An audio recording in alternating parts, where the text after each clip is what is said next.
We're trying to avoid having you feel like you went to a party and you don't know anybody and you're feeling alone at a party. So as we talk, we're hoping to give you the context so that you've met everybody or met a bunch of people at the party and you feel welcome. Yeah, you've at least met the people whose house You're in. you're in. Nice. You like that? Really solid. This is our house. This is our house. Welcome. Welcome. This is our house. It's big house. Oh, so good. Roll it out. Welcome to 3%. We're your hosts, Jamie Haig. And I'm Blake Roberts. We're two best friends, fathers, husbands, and just two guys trying to figure it out. We're also therapists, which is probably a pretty important part. That's true. And we believe that at our best, people are 97% honest with themselves and others. And it's that hidden 3% of emotions, needs, desires, and behaviors that we keep to ourselves that keep us bound to shame and loneliness, from which many of our issues stem. Each week on this podcast, we'll interview leaders in the fields of psychology, theology, arts, and athletics to explore holistic masculinity. We're not here to tell you the man you need to be, but we are here to help you explore what gets in the way of being the man you want to be. We're going to help you develop courage and give you the tools to share your 3% in the relationships that matter most so you can more deeply connect with yourself, God, and others. So, pull up a chair. Let's get into it. So let's be honest. Let's be honest. Let's be honest. Hey everybody, welcome to another episode of 3%. This one is probably our second episode, so welcome to the second episode. Thanks for coming back. Can you tell yet we're figuring this out Yeah, as we're doing definitely it? figuring it out. Today is going to be pretty unstructured, but what we really hope for is that you as the audience can get to know us a little bit, that we can create more of a relationship out of this podcast, a community out of this podcast, and not just like two experts trying to talk to you about what we pretend that we're experts in. Sure. So we thought the way to do that would be that we would talk about our background a little bit, who we are now, what we do, and then what we like to do outside of therapy, and just kind of paint a more well-rounded picture of who we are so you can get to know us. And if you listen to this and you're like, there's other stuff I wish you would have talked about to get to know you guys, please let us know. I mean, we can always do another one of these. Yeah. We're really interested in what y'all think. We're talking about us because whatever we're going to talk about in the future that is for you, listener, Right. is foundational to us. Yeah. makes sense. You need the Like- context of us to understand. We want you to We feel think like that's what you need. right, at least. right. As our friend Bobby helped us think about. We're trying to avoid having you feel like you went to a party and you don't know anybody and you're feeling alone at a party. So as we talk, we're hoping to give you the context so that you've met everybody or met a bunch of people at the party and you feel welcome. Yeah. You've at least met the people whose house You're in. you're in. Nice. You like that? Really solid. This is our house. This is our house. Welcome. Welcome. This is our house. It's big house. Oh, so good. Roll it out. Okay, so to start, we can go as far back as I think both of us are pretty comfortable going far back, but I want to make sure we don't get too stuck in early childhood stuff. I was born in Owensboro, Kentucky. I do want to know. Let's start there. Oh, okay. Where are you from? From my mother's womb. Oh, boy. I was born in Owensboro, Kentucky, 2 hours outside of Nashville. At the time of this recording, almost 30 years ago. Wow. About to hit the big 3-0. Yeah, you are. A month. A little over a month, yeah. 2 days before Christmas. I'm kind of ready to be out of my 20s. I feel like that ship sailed like 3 years ago. I felt I'm the kind same. of excited for the 3. Yeah, I felt the same because of already having a kid. Yeah. It just felt like, oh, it, we're on to just the next throws you into stage. the next decade Yeah. immediately. Born in Owensboro. We moved to Illinois outside of Chicago when I was 2 or 3, and then lived in Illinois from then until middle school, until 8th grade. So grew up my whole life in Illinois, made all my friends in Illinois, all my family. And then we moved back to the same town I was born in 8th grade. What part of 8th grade? The beginning, like I'm pretty sure it was like summer of 7th grade we moved. Or maybe it was fall. I just remember, I remember moving back to Kentucky And I'd grown up playing football already, and so I joined the football team, the Yeah. middle school. Right. I don't think we had tryouts. I think anybody could just play. And all these kids grew up playing together like their whole lives. And I remember I had my mom on the way there from Walmart or something buy a University of Kentucky Wildcats cutoff or something, because that's what I needed to Of fit course. Yeah, yeah. in. And I had bought Nike cleats that I thought were, this is funny, I've never thought about this, that I thought were the colors of our high school, which were red and white. But when I showed up there, it turns out that they were really maroon and white. Oh. So yeah, So very close. beginning of 8th grade. Okay. Yeah, pretty and jarring time to move. Very jarring. Yeah, didn't know anybody. And then I stayed there through high school. We moved back to Illinois for half of a year in my sophomore year of high school. And then After you've that just half year. probably finished building up a new social Yeah. connection. And then finished high school in Kentucky, went to college in Kentucky, then moved to Nashville. And I have siblings. I was an only child for 9 years, and then I had a sister, same parents, and then I had a brother, also same parents, so there's 9 and 11 years. I was going to say, Between us. why were you moving back and forth? Well, we had some family in Kentucky, and we had some in Illinois because my dad was from Kentucky, and I believe, I probably should know this, but my mom's dad, my grandfather, was from Kentucky as well, but he played minor league baseball, so they were like traveling all the time. So, I mean, I think it was part family. It turns out that like my parents were having a lot of struggles in their marriage. So I'm sure that was part of it, and job Right. stuff and all of that. And then we moved back my sophomore year for half the year because my mom got sick, and we went and lived with her mom for half the year. And then actually my mom and brother and sister, when my parents got separated, moved back to Illinois the beginning of my senior year, and I wasn't going to go back again, so I just Yeah. stayed with my dad my whole senior year in Owensboro. We lived with his mom. That was an interesting time of life. Yeah. But altogether, from when I was born until I left college, or I left for college, I think it was like 17 times we moved. Whoa. Moved houses. And that's just between two states, like just between Illinois and Kentucky, because we would be at different houses in one state or move to a different city for whatever reason. So So for each year you were alive, there was an associated move. yeah, pretty much. And sometimes it was like maybe more than one in one Sure. year. But But that's a pretty insane average. yeah, it was, I don't know if that's the exact number, but regardless, it was a lot. It Yeah. was enough to not feel like I had a sense of home. Mm. That was, I think when I moved to my dorm, particularly the year I became an RA and I lived by myself in this little dorm, that I feels like that was like the first, oh, this is like home. This is like my space. So yeah, growing up in both of those two places, I would consider Nashville home. Neither of those places feel like home. And there's probably because of like association with things that happened in my life in those places. But Yeah. moving here 8 years ago and building a life here and a family, this is So much stability yeah, here. this is definitely home. Yeah.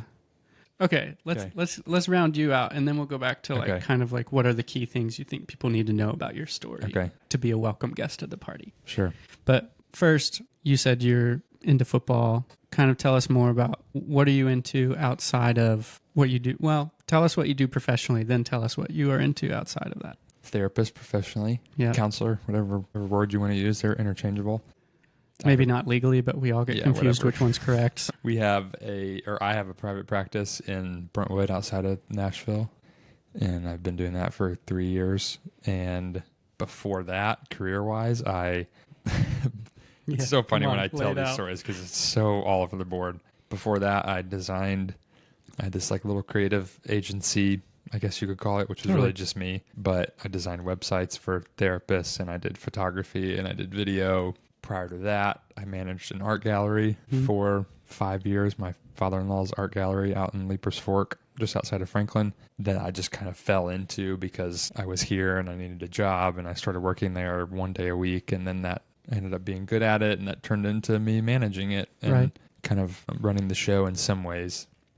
And prior to that, I was in college, graduating with a Christian ministries major, thinking I was going to go into church ministry, until the experiences that I had at the church that I interned at, kind of getting behind the scenes of that, made me realize this is not what I want to be a part of. This is not what I thought. I wanted to Yeah. be a part of. Yeah. So maybe if I had gone to a different church, that might have changed. But when I was in college, I went there to play football. What positions? Receiver, wideout, and punter. It was a small NAIA school, so apparently we didn't have enough funds to recruit just punters. Actually, I just think it's so cool that you could do both of those. I mean, I did it in high school, which that was kind of common for, the quarterback or the receiver, whoever would just like stay in for fourth down and just kick the ball. But in college, we actually had our first and second string punters were me and another receiver, and then the kickers were behind us, like the guys that kicked field goals and kickoffs. That's wild. And I like skated. I was like a total skater growing up and played drums in church. And so I like to think pretty maybe dynamic, or I'm also an Enneagram 9. So I just was like whoever I wanted to be, but also whoever I thought other people needed me to be. Yeah. So there's like so many different like iterations of what I've done, which I kind of still like do some of all of those things now. I still like to play drums when I can, pick up basketball, like sports, I'm still into all of that. So yeah. Yeah.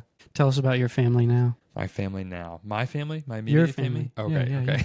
You're talking about like my extended family. No. Your family. My family. I've been married to my wonderful wife, Shelly, we just hit 7 years in September. Congrats. Thank you. And we have a 16-month-old daughter, Charlotte Rose Roberts. We call her Lottie. We always wanted to be parents, both of us, and had a hard time getting pregnant. And then right when we were about to go pursue the fertility route, by God's grace, she got pregnant. And so that's our little family unit right now. And it's just like the best. It's so much fun. Yeah. It's so sweet. Definitely gives me a new sense of purpose and drive. And yeah, I can have like the most difficult day and then going home, especially right now, because Charlotte is still at the point where, and most days Shelly, where she's like just enthralled to see me when I get home and is just excited. Yeah. I know that won't always be true, so I'm just soaking it up right now. Totally. So yeah, that's our little family. Something fun that y'all will come to learn about our spouses is that they do the same thing. Both of our wives are youth pastors in the greater Nashville area, and we both have a daughter named Charlotte. And we're both therapists. People, yeah, it may seem kind of like fake. Yeah, totally. I would believe it. But some of these things have happened. Our wives were doing the same. They were doing the same job before we met. Right. And we were doing drastically different things. Drastically different. And we both wanted Charlotte as a daughter name before we do that. Right. But we call ours Lottie and they call theirs Charlie. Yeah. So that helps differentiate it a little bit. It does help. Without trying to ask too big of a question, what are some important moments that people need context about that will help them feel a little more welcome at the party? That is a big question. I know. Spend 15 minutes talking about that. I know. I'll highlight them as just like things that happened, and then we can do episodes about them we later. can come back to them as later. like topics. Yeah.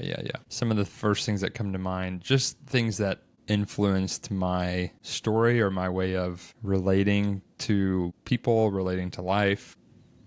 And I'm not going to go in order. I'm just going to talk about them as they come to mind. But my parents, as I mentioned earlier, turns out for most of their marriage, it was difficult. I don't know that they were super connected and intimate in like a healthy way. Maybe they were at some point, but from just things I've heard, like it was just kind of not that for a long time. And they ended up getting divorced. My dad had a few affairs. And when I was in high school, my sophomore year was when the first one came out.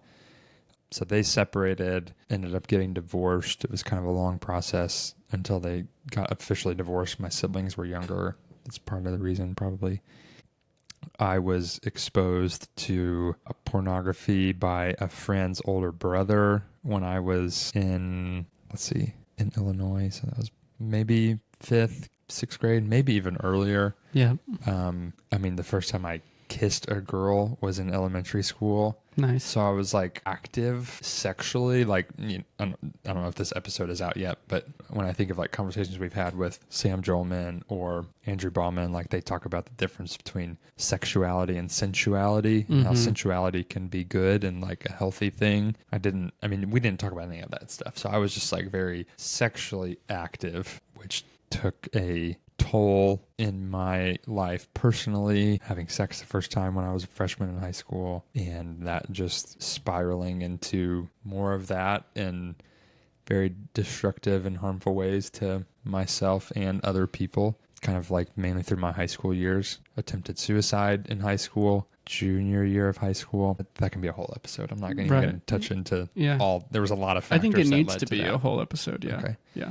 A lot of factors that led to that. Meanwhile, like growing up in church this whole time. So just classic life. Dual life. Thankfully, went to college again for football scholarship, and I had no idea what I wanted. I was so lost. I had no idea what I was going to do. Like I never was the person that had an idea of what I wanted to study or what I wanted to be, or so I literally just went to college to keep playing football. Yeah. And then that turned into some other things, and I met Shelly my sophomore year of college, and we started dating long distance. And one of the other highlight points of my story that is really kind of a trajectory to where I am now is she grew up in counseling. She grew up going to Daystar, which, if any locals are listening, is like the place in Nashville for adolescent and youth counseling. And so she grew up in that, and that was normalized for her. I'd never been to counseling before. And we'll talk to some folks from Yes. Daystar eventually.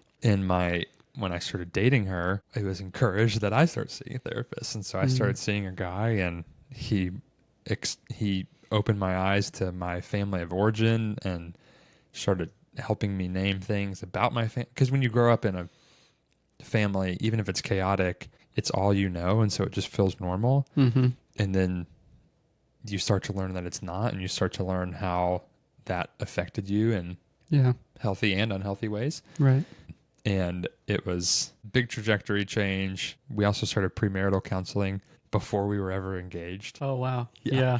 Which was amazing, honestly. I don't think I knew that. Yeah. There was one time at our church, they had it was called Re-Engage. So this was for like couples that kind of had drifted apart and they were wanting to re-engage with their marriage. Shelly and I were in that before we were engaged, with all these couples that were like somewhere on the brink of divorce. Some had been married for like 10 years, and we're just like little fresh 20-somethings dating. Did you change the merch to say not yet engaged? It was an interesting experience, but it was really good for us. That's and awesome. The therapist that she was seeing worked at this place called Bethesda Workshops, which is a sex addiction treatment workshop in Nashville. And the more she learned about my story, the therapist, she was like, I think you may need to look into this, and started talking with my therapist about it. And so I went to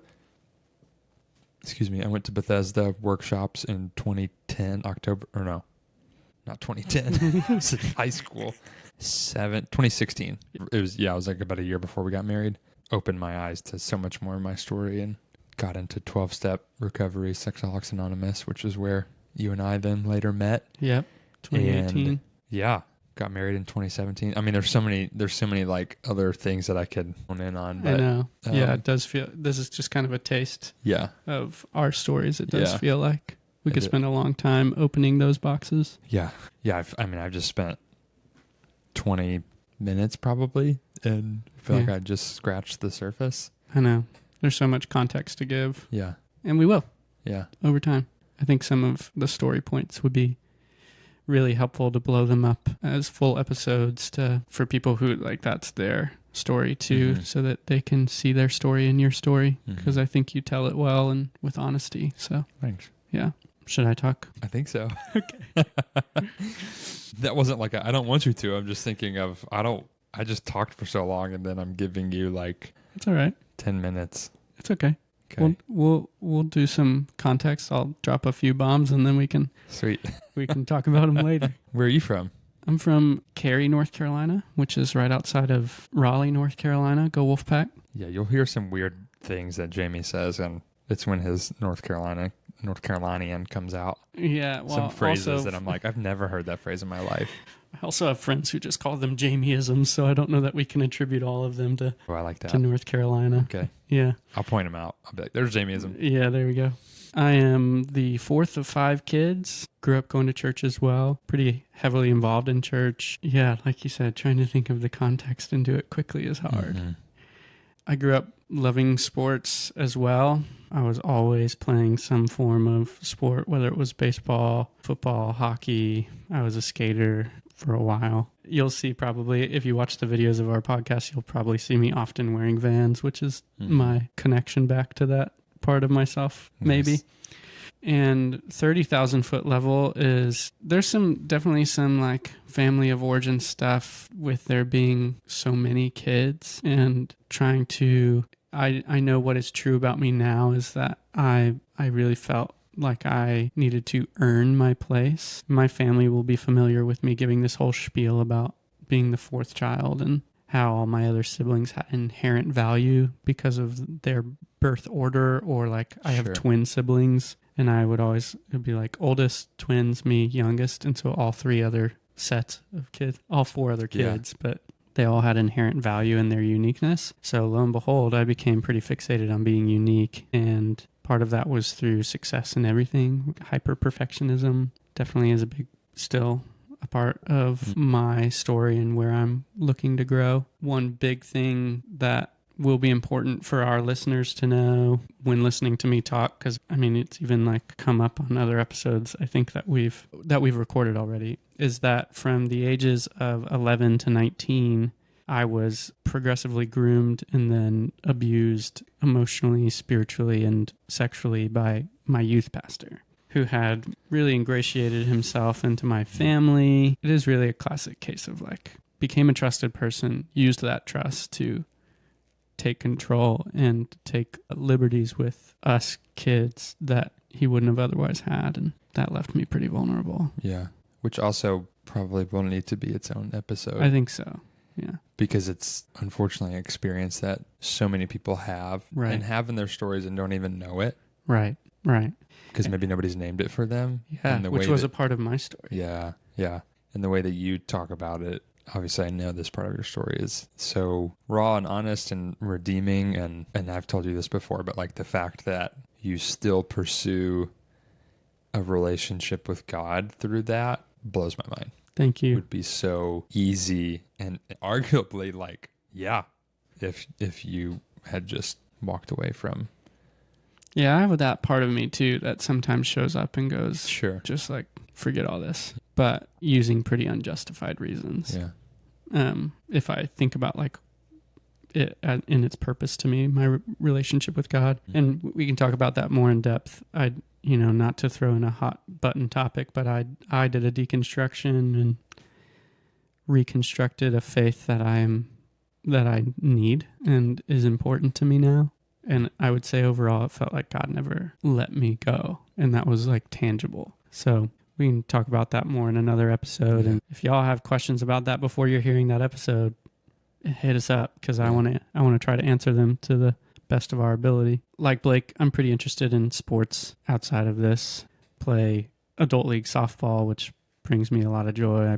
Both of us play basketball a few times a week with just like rec center basketball. I'm terrible at it, but man, I love it so much. Former collegiate athlete here as well. Yeah, I played. Me and two of my brothers played college ultimate frisbee. Go Wolfpack! He said that once, I think. I know, just like to make sure people know. What do they do? This. Oh, that. Yeah.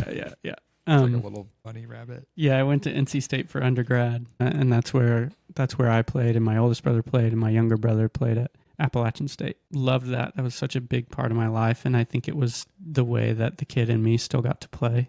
Yeah. That was pretty important for my healing. But I mean, it's a sport, 100%, but it's like it feels like a very playful sport too. yeah, at that level, less playful. Sure. I'm only imagining like playing in the field in front of fellowship. And which is, I mean, it has all levels, right? As all sports do. Yeah, true. There were things that I had to let go about that level of athletics that were bringing out parts of me that were not helpful. Yeah. But now I can go back and play. I probably am not physically equipped to play that level anymore. Sure. But I can go play higher level ultimate and really just experience a lot of joy in it now. Oh, disc golf. We didn't both mention love that. disc golf. Yeah. Yeah, big time. We'll probably, Maybe we'll have a 3% disc golf retreat. that would be sick. We will do that. Okay. Yeah. We will. catching us up a little more, I really actually enjoyed I was homeschooled 1st through 8th grade. I really enjoyed that. Had a lot of good friends from that. We had like a big homeschool group that we did it alongside. And I was super involved in my church at the time, super involved in rec sports. So it didn't feel like I was ever lacking adventure and friendship. And I actually look back at myself in those ages and think, man, what a like fearless, playful adventurer. That's part of like, I'm definitely pursuing that as part of what it means for me to be a man now.